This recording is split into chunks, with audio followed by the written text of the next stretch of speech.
All right, Bruce, now it's time to start securing this front end. The way it was mounted before was that all the weight of the front end was mounted onto the inner fender, onto the radiator support, and then down onto a body mount. Well, I'm not going to be able to do it. I'm going to change that. So what I'm going to do is cut off all of this that won't fit, and then redesign the way the weight is transferred down to the frame here, and then build you a little mount and put a body mount on it.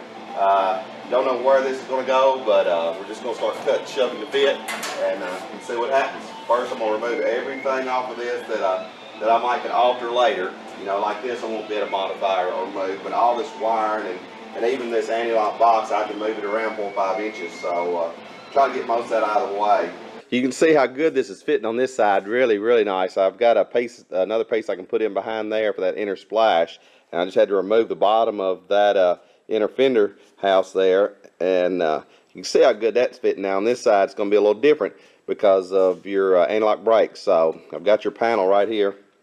And I'm fixing to start whittling this bottom section off of it until I can get it to fit around that anti-lock brake system. So I've got the, you can see how this is starting to fit now. This blend I'm doing up here is just as crucial as the blend in back. So thank goodness we did all that measuring when we found the Explorer, because it's all working out super well. In the back, it had to be located exactly where it is for all that tailgate to work, because it had to strike up in the back pocket. Well, the front's equally as well, because I've got to make the blend between the two vehicles nice and smooth from old to new. So you can see now how I've got this set in here. Now I better work this radiator in. This will be the new, and then I'm going to take the top cap. I'm going to have to go out there and get the top cap off the car that you got here. That puts these two together, and I think I can blend that right in just beautifully.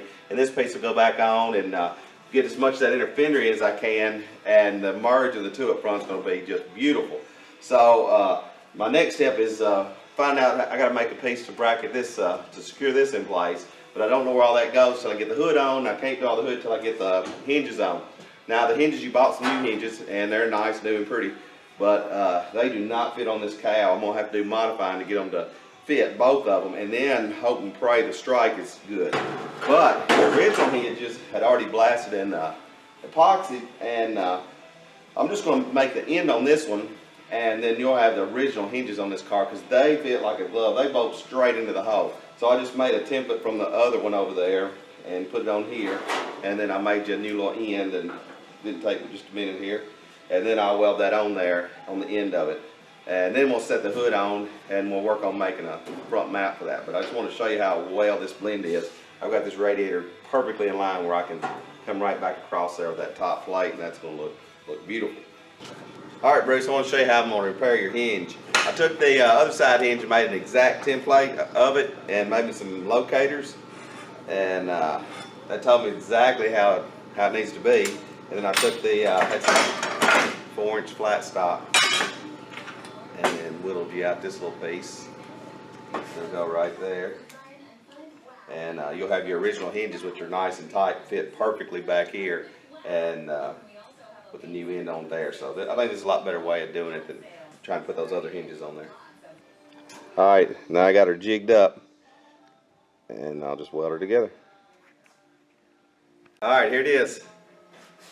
Looks factory new. These hinges are real tight. So yeah, we'll get that on there, and I can get this hood on, and I can finish up what I'm doing up front. All the figuring and studying and planning we've done is finally starting to pay off.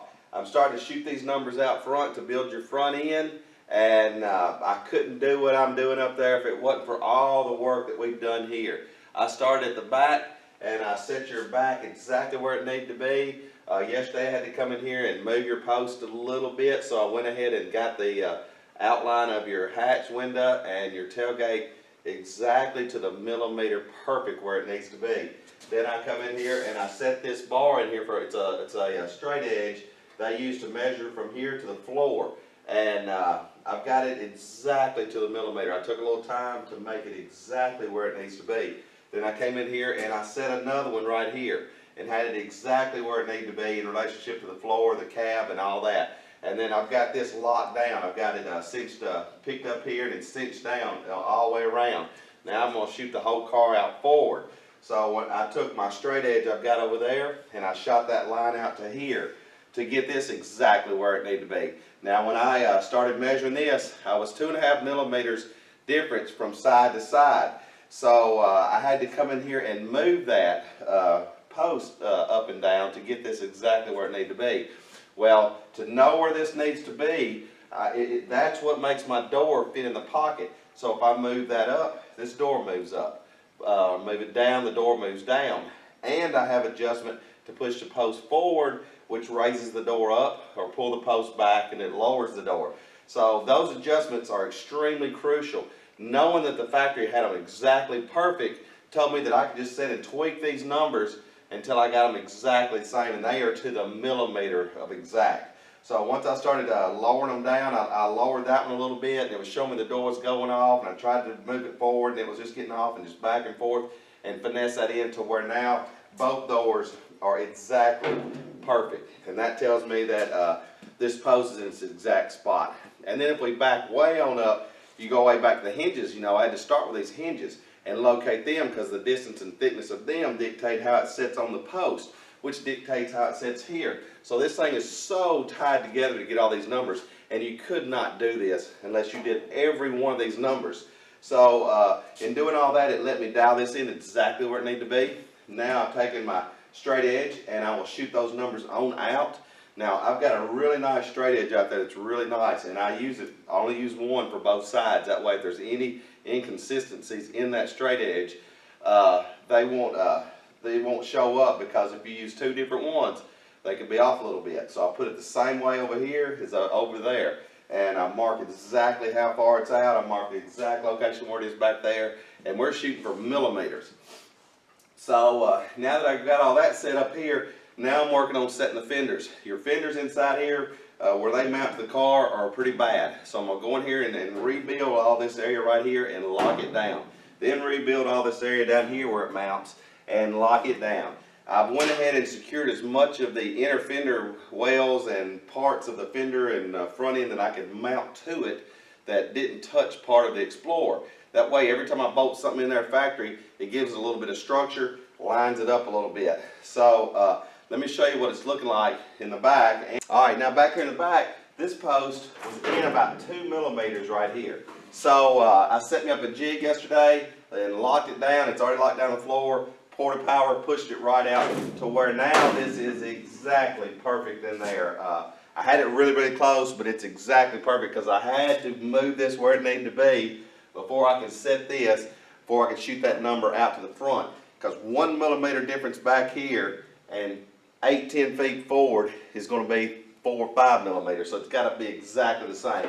So I've got that set and pretty much relaxing right there, and that's beautiful. Now let's go up to the front.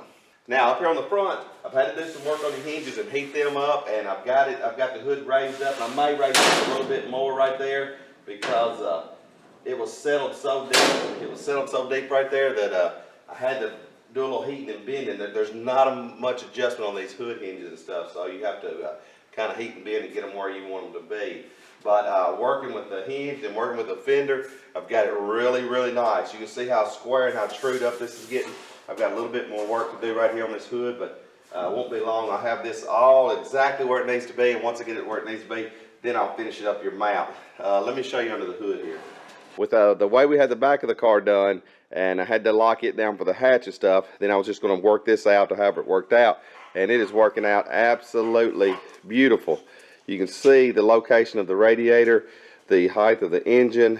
I'm probably going to be able to work this factory inlet in and pipe it into here, which has a factory cold air that comes in right here, and I have a mass airflow in there, and I want to put it in the exact location where it was on the Explorer so that it registers the same. And then on the car we've got out back, I've got a piece of trim that goes right here in front of this radiator, so the transition between the old and the new is going to be right on point. Bruce, I want to show you what I'm dealing with right here on both sides. You know, this car was completely eat up with rust. So you can see how bad it is rusty where this landing is. This bracket here is not too awful bad, but this is bad. So what I'm going to do, and they just had a like a 10 nut kind of deal in behind there that wasn't real strong. So I'm going to get in here and make a plate like this that goes in behind here. and we'll be able to slide and adjust with it and plate that, and then come back in here later and put metal in there. But I can do that once I get the body off. But I'm gonna go ahead and make this and lock that down and sandwich that and make that out of like 3/16. So that'll be extremely strong and give this somewhere really secure to hold. So let me get this little piece made out of steel and get it in place. Now I've got my measurement of 765 millimeters here, 470 millimeters right here, exactly the same spot. I've moved these fenders and stuff around until they looked as exact as possible, and then balanced the two so it's exactly the same up here. And the hood was pushed in a little bit, so I got to pull your hood out a little bit. But you can see, hope you can see in that camera, how accurate this is now. So I just set your hood where it needs to be, then I measured off a bit square, moved off, and I'm fixing to move this out. When it was hit, it kind of stretched it right here, so I'm going to take my torch and I'm fixing to heat that up and shrink that back down to pull that nose back up, and then I'll work on making your support now. Now I can come in here and make your radiator support, put some mounts on it. I'll put some adjusters where you can move this up and around, but it is close enough now to fabricate that support. So let me get this shrunk and I'll start fabricating your radiator support.